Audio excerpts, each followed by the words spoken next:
Dr. Akin Akinpelu. Dr. Akinpelu, how are you doing today? You're good? Oh, yeah. Yes, I'm starting up with you. We have a lot of government. A lot of government talks about job creation, but entrepreneurship isn't mentioned. What's your advice to government and government agencies on importance of entrepreneurship and innovation to help create jobs? So I thank you very much. I would say that education is one thing that drives. So people have not been able to loop in the power of education to the point that it can create jobs. So I would say that the first issue comes from education via orientation. That's why many people are not doing so much about it, particularly the government and the agencies. So I would say that orientation is important. There are trainings and seminars that I think that even functionaries and government leaders can also undertake to help them understand that education is now so broad that any education that cannot create job is a waste of time in the loop. So it's important that that orientation begins. And number two is this: I would say that they should begin to look at it from the point of saving, from the point of nation building. If you want to have a peaceful nation, a peaceful state, a peaceful community, you must understand that a lot of unrest will come when you don't have enough job creation. So you can serve and maintain the peace of an entire community if there is enough job creation. So I would say that we should begin to look at it. Conversations and dialogue needs to begin around it. And I think that this is one of the avenues that is also sparking up such orientation amongst people. Yeah. Thank you very much. Please, let's give him a round of applause once again. Thank you very much, Doctor. I'll move to Alibaba GCFR, the latest Buy Better in town. How are the triplets doing? Oh, thank you. My question is to you is, you are a talent developer. What do you think about human capital development? And why is it important in Nigerian resources? I didn't get that. Okay. I said you are a talent developer. What do you think about human capital development? And why is it important in Nigeria's resources? Okay, so the issue with our human capital development, first of all, is leaning on what Mr. Akinpelu, Pastor Akinpelu just said. If you fail to educate a child between the age of birth and age 12, wasted. It's wasted. So this is it. You find that there are children who do not know how to read at the age of 4, age of 5, age of 6, and you put them in a class. These days, the educational system is one that you don't even make people repeat. If you have 30 people in a class, once that term finishes, they go to the next class because you want to take 30 more people into that class. So what is happening is you find children who are in school, JSS 2, that can't read. SS2, SS3, that can't read. Meanwhile, the question paper that they would get is the same question paper every other person across the country will get. So your talent development is based on the education these people have. You can't give people what they do not have. If 10 bridegrooms, if 10 maids are going to see a bridegroom, and 5 of them carried extra oil, the 5 that carried extra oil are prepared to see the groom. The story we heard before, okay, whatever you say, be prepared is a story we all have been told. You prepare people for the challenges that they'll meet in the world. So our talent, human resources have complained. You say you need somebody to apply for a job. 3,000 would apply for that job. You won't find 2 that are qualified. Meanwhile, you find somebody that has a first class. Somebody will have a second class upper, but can't even read or write. So what we need is, education is very important, but reading and writing, comprehension is also very important. If you do not read, write, and comprehend, it becomes a problem. You see them on social media, you write something, they don't even know what you wrote. All they just do is they use emoticons and all those things. go on song, babe. But they can't even read or write. And those people that can't read or write are short one every time. All the education they have is wasted. So it is why, just think about it. Human capital, you can't blame anybody. When I tried JAMB 3 times because I didn't have maths. I didn't like maths. Maths didn't like me. It was mutual. Now, I tried JAMB the first time I did JAMB in 1984. I got 232. I did JAMB again in 1986. I got 231 or so.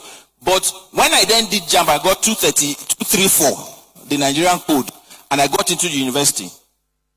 I saw people who had 205 in some courses, sociology, they've gotten into some people and are reading courses. But I was not allowed to enter at 234 the year before, but these people are in year 2 or year 3 already.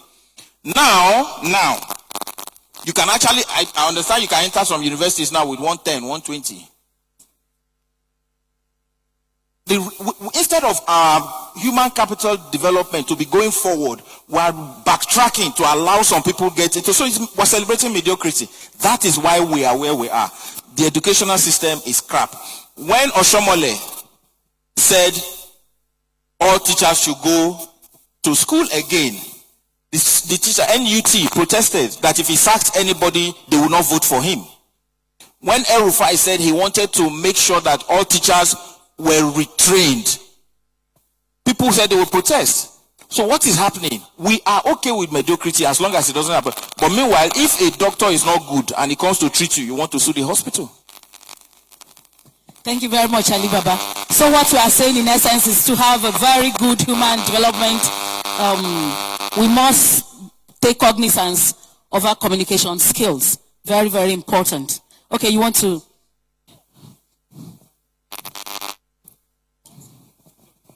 I want to disagree a little bit. I believe education is very important, but I don't believe that. You know, they say to bakawe wakanue.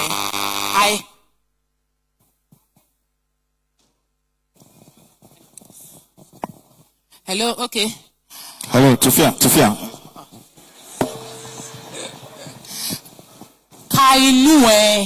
Kainue. Ability to think is our biggest problem. We don't want to think. What Alibaba's complaint is about people reading. People can read, but that comprehension is from thinking. Ironu. We're not thinking. So that means we are bringing thinking as part of our communication skill. You must be able to think, write, and also comprehend. You don't even talk about it in school. Thank you very much. much. Our school is about reading and passing. We are not thinking. In class, if you interpret your answer, the teacher will say, this is not what I taught you. Give me what I taught you. We are not teaching people to think. Thank you very much. Thank you very much, everyone. Now, I'll move to you, my sister, Mrs. Stokwe Marco Dige. We hear people give excuse a lot when it comes to making a choice to be mentored or go for certain trainings or embracing new innovations. What do you think are their roles as of citizens in embracing innovation and mentorship? How important it is? Yes. Oh, I love talking about mentorship because my life changed with mentorship. I believe that everybody that is here, what you want to achieve, somebody has done it, right? Somebody has done it, even something similar to it. So the problem is you don't know what they knew that took them there. And that's why you are fumbling in the dark. Imagine all of us switch off the light here and we're trying to get out of the room.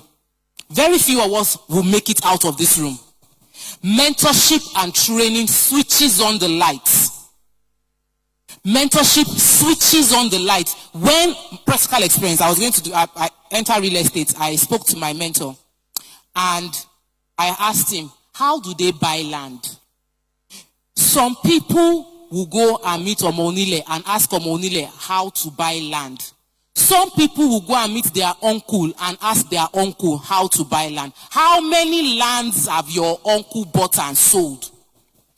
The professional in your field of interest is the person that should guide you.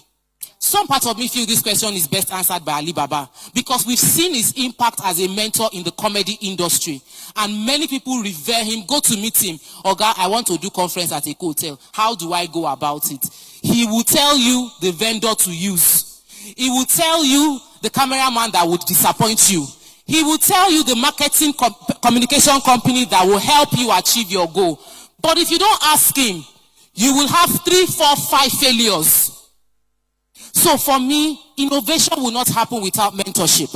Because innovation means you are starting your journey from where the mentor ended, as opposed to starting from ground zero. You are starting from the shoulder of that mentor. Seeking mentors is so important, and there is a way to go about it. I know we can't answer that now. Thank you very much, madam. So we have to be professional, we have to go through the right channels, and also ask questions.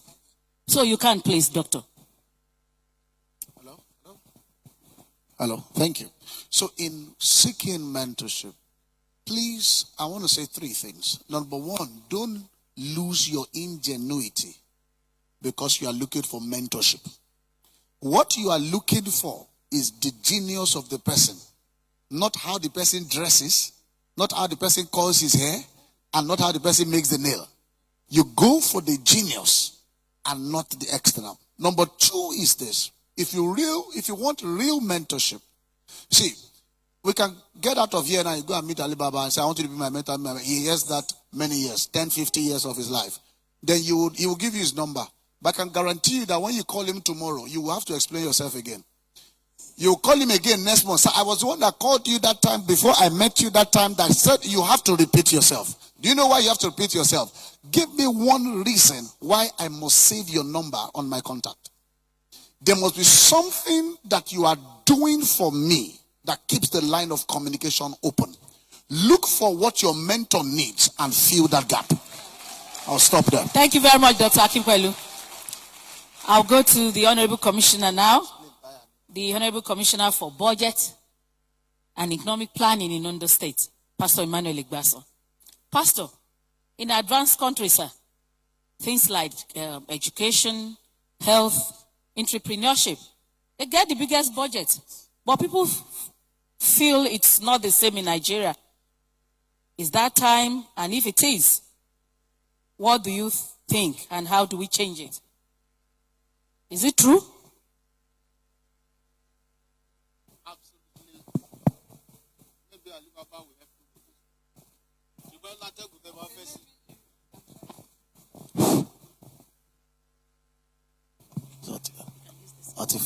All right, thank you. Can I take the question again, sir? Yes, Okay. I know the question. Okay, Why is it entrepreneurship not getting, just give to them there, getting the biggest budget in an annual fiscal planning?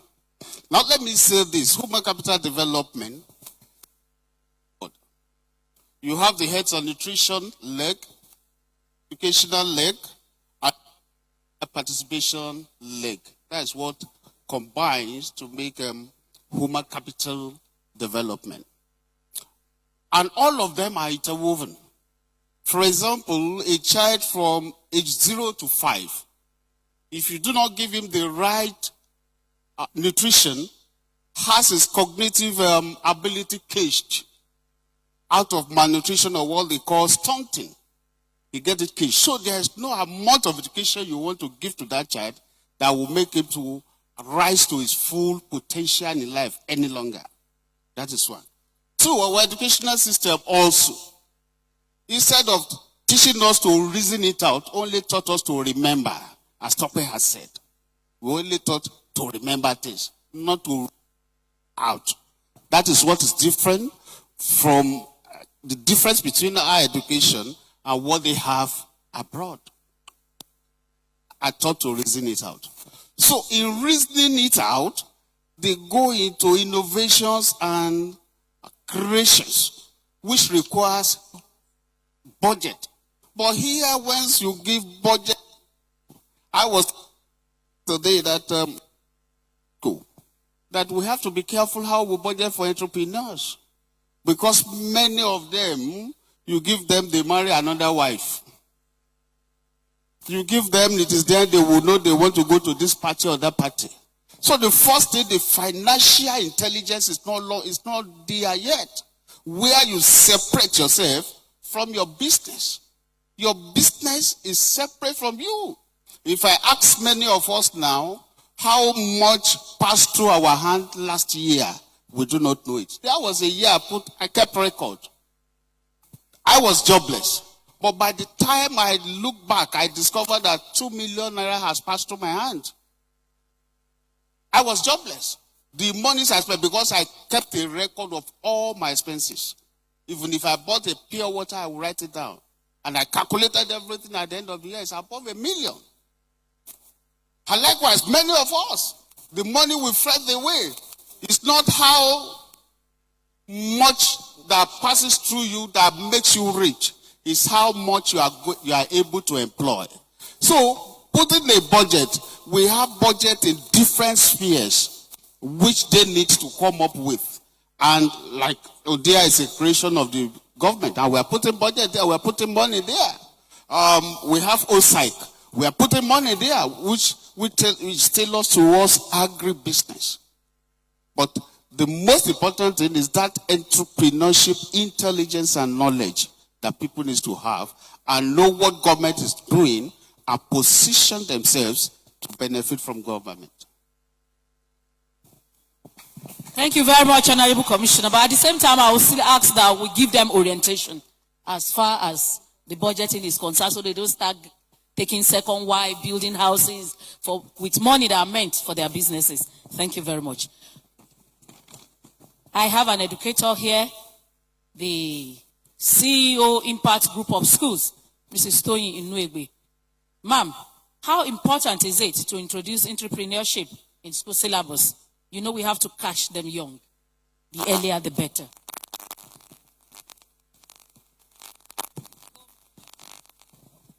Thank you for this question. Okay. In fact, the time to start that is now. And it's long overdue. Let me say that, unfortunately, the country that we belong to, they know what is right, but at times they try to shy away from it. And that is why part of the things we are saying today, and we are re-echoing, is for us to start doing things rightly. And I want to applaud Ondo State government, especially with what Please, we can do better. Now. Let's applaud the government of Ondo State. Yeah. From all that we have heard today, I think we're in the knowledge of the fact that this program has commenced 4 years ago. And I must applaud Ondo State again for the sustainability. Yeah. Because anything good, anything right, anything of great value should be of continuity, even in government and in policies. So when we discover that something is good, succeeding government should continue to uphold for the benefit of our generation. Now to the issue of the question in terms of enterprising learning. I could remember years ago when Nigeria established 6334. As a matter of fact, the 3 years there is about enterprising learning. It's about entrepreneurship.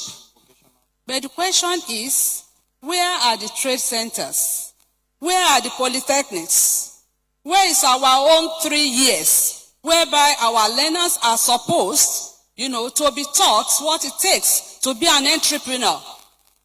The age has gone far, far beyond what it used to be. It is no longer an age whereby you just take certification and that is all. As we are all seated, you will all agree with me that our fathers, our parents, they've started, the traditional entrepreneurship. They've started it as far back and as long as our ages.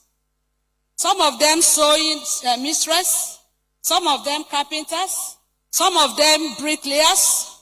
It was when our own generation veered off And we were believing solidly on white-collar job. That was where we missed it. And I thank God that states like Ondo State is going back to what it should be, entrepreneurial learning. Even among our schools, without being personal, in my school, Impact International School, we don't joke about entrepreneurial learning. And last year, I had the opportunity of traveling to Finland. What did I have to travel to Finland to do? I went to Finland because Finland happened to be a country that is noted to be the best country for educational system. They have the best. So I want to employ our government of the day to do more in the aspect of entrepreneurial development. And we have started. Like I was listening to the past summit, I think the immediate past, or maybe 2 years ago. And one of the beneficiaries said, please, let this program go around. Let it go around. Let it be adopted. Let it go around the local governments. Let it go around the states. It should not be a program that should go into extinction. It should be sustained. And that is why I'm particularly happy about the present government for the sustainability of this program, because it's a very laudable one. So, it's not what we should procrastinate. The time is now to integrate entrepreneurship learning into our curriculum. We cannot afford to wait. Thank you. Thank you very much, ma. Our time is fast spent, and I'm taking Dr. Akin Akinpelu. Your parting shot, doctor. Your closing remarks. Okay, so I'll say two things around education and entrepreneurship. Now, education cannot be overemphasized, and that's why I'll take a cue from what the educationist said. We need to see how to bring in these things back into education. So this is going to affect the curriculum. You know, how do we smuggle it into the curriculum? Entrepreneurship is important. Leadership is important to be brought back into education. And that also calls that we need to retrain the teachers. Most of our teachers are teachers by circumstance. I've trained over 10,000 teachers in my life. Over 10,000, I kid you not. I've done it in about 3 states in this country. You ask them, why are you a teacher? That's what they settled for. That's what they gave them. They were all circumstantial. My own teacher in primary school will give me vegetable leaf and a goosey to scratch up and to bring out during break. You know why? Because that's not, they don't see it as a real deal. They don't see it as a real deal. If we get it wrong from that place, there's a problem for the entire nation. Number 2 is this. All entrepreneurs, please believe in the power of community. How you can leverage what is called partnership and collaborative effort to be able to achieve your dreams. The world revolves around the power of community. In a community, you're going to enjoy 3 things. Number 1, there's something called shared information. You don't have all information to yourself. And there's some information you will never get except you belong to a community. Let me ask you a question. Have you ever seen a magazine where they are selling private jets before? Where you are determines what you see, who sees you, and what follows you. So shared information, very important. Number 2 is what I call shared funding. You would have access to funding, have access to greater resources just because you belong to a community. I rest my case. Thank you. Thank you very much, Doctor. Alibaba, please, can we have your final remarks, sir? Hello. Okay, so my final take is there's need to rejig our educational system. And the first thing is that nobody who needs to be taught should be teaching. Nobody who needs to be taught be teaching. You can't teach who should be teaching. If you need to be taught and you are teaching, then you are out of the question. There is need for us to rejig our educational system and have it. My daughter, I started reading and writing from the age of 3. I was reading the New Nigerian, West African Pilot, Tribune, Trident, Tide, all of those newspapers at that time. But you see, these days you find people who are even at 8, 9, can't read. And once you can't read, it doesn't trigger your inquisitiveness. And so you can't want to inquire or get to even be better. We need to rejig our educational system. It is very important. The last thing is we need to begin to acknowledge and celebrate people who are achieving greatness in this country from education. But these days we celebrate people who do not. Most teachers deserve national awards. Most teachers who deserve national awards, not politicians. And you should not also hold back what teachers are supposed to be paid. My dad was a teacher before he transferred his service to the Nigerian Army Education Corps. My dad, in 1976, would complain that the people who want to become major, that come to sit for promotional exam, don't even know how to read. And he's wondering how will this one now want to even make himself better. But guess what? They plan coups. And they become okay, no problem. Let's Thank you very much, Alibaba. Over to you, Mrs. Stockwell Makodige. All right. My two egbons here have spoken about education, but I would like to address entrepreneurship. How many entrepreneurs are in the house? How many of you believe you need funding? They don't need money. Don't worry. I'm sorry. How many of you believe you need funding? So that will be my address. In most cases, entrepreneurs believe that what they need is funding. In less than 2 years of being in business, we crossed over $1 billion in turnover. And I started my business with 0 naira. I started with mentorship.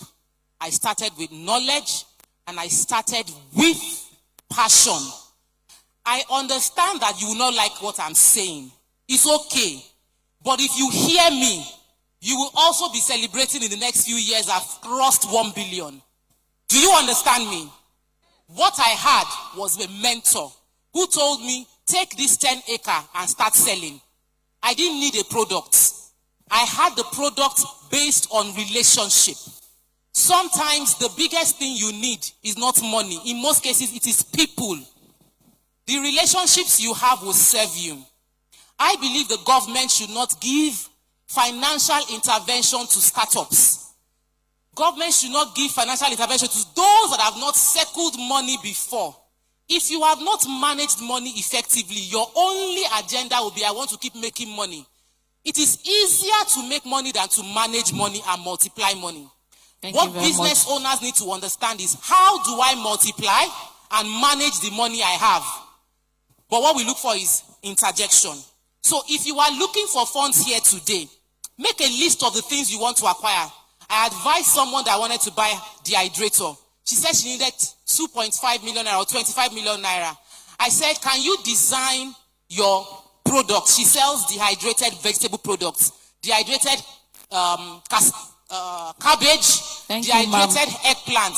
I said, put it together and sell a 25,000 naira package to 100 people. What does that give you? 25 million naira. So you only need to find 100 people to raise 25 million naira. Ask yourself again, what do I need the money for? Make a detailed list and find the people around you who can support you without financial intervention towards achieving that goal. Thank you very much. Over to you, sir, the Honorable Commissioner, sir. Your final remarks. Yes, thank you. Many people have heard the mantra before that government has no business in business. But the business of government and business is the enabling policy and enabling environment. And we will continue to provide that. But I would advise fellow entrepreneurs to start right where you are. You don't need a lot of money to start business. You look at me today as a government person. I'm also a budding entrepreneur, and I started with 0 naira. I didn't even have money to register a business name like Pastor did. I just had a name card. I put 080 God will do them. So when to start is now. How to start? Start anyhow. When to start? The time is now. Where to start? Right where you are.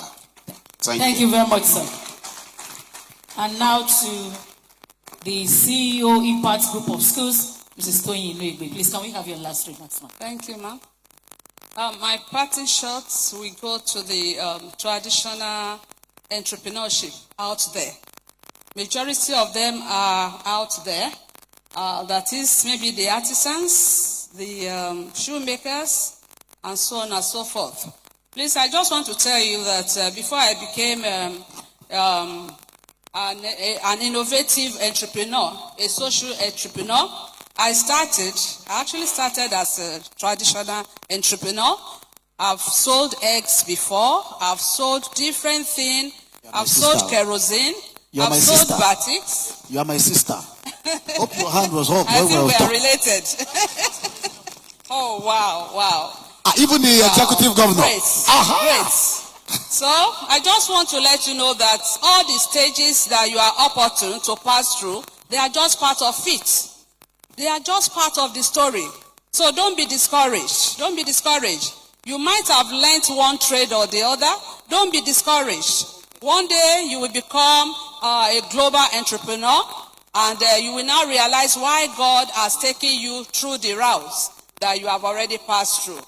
And I thank God that as a social entrepreneur now, I'm not only impacting my immediate environment, but socially and globally, I'm already nurturing and raising our learners to affect their worlds.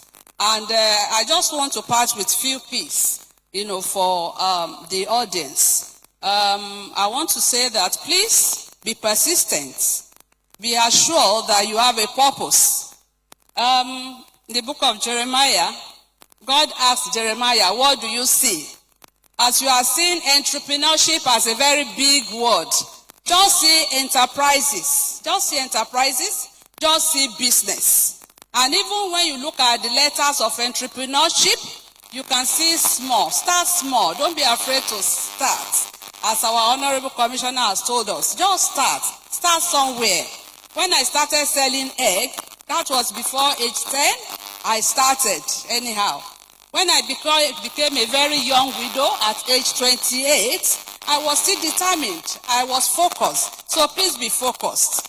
Be purposeful and be perseverant. Just have perseverance. That is the third P. Then people. You will come across people. Make sure you have good relationship. Then you should be able to produce either products, either goods or services. Then you should be able to provide solution, to identifiable challenges. Thank you. Thank you very much, sirs and ma'ams, for being part of this session. I appreciate you. Thank you, everyone, for your time. Please let me invite the Governor of Ondo State, His Excellency, Lucky Orimiso Aiyedatiwa, to have a group photograph with the panelists.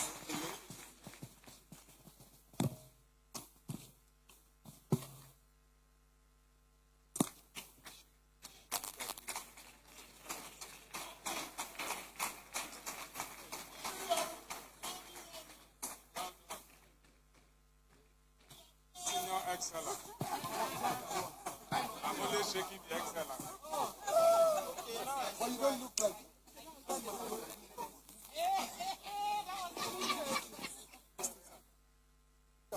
Can you also? And we call for Alibaba, get the ladies from all the ladies.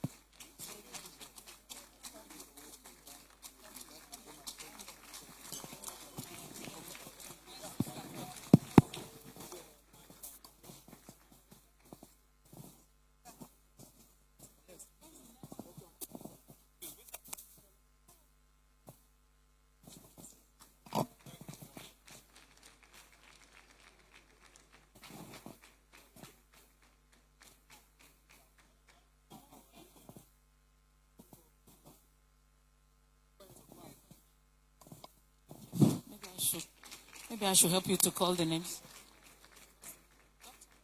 Mrs. Adeonuegbe. Okay.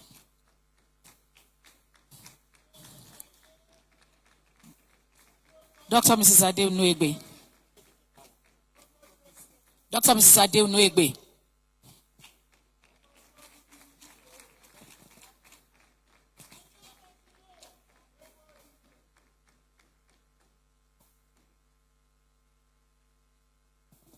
So we come together to have a group photograph with Mr. Governor now.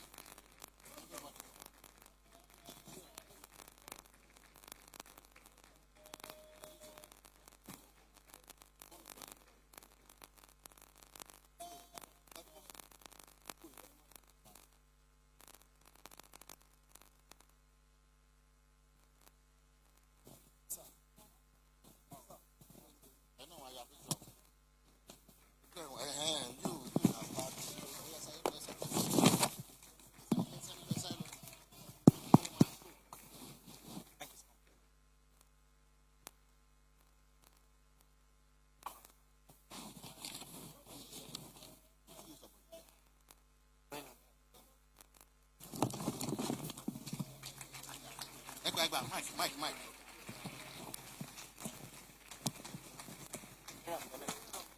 Vanessa.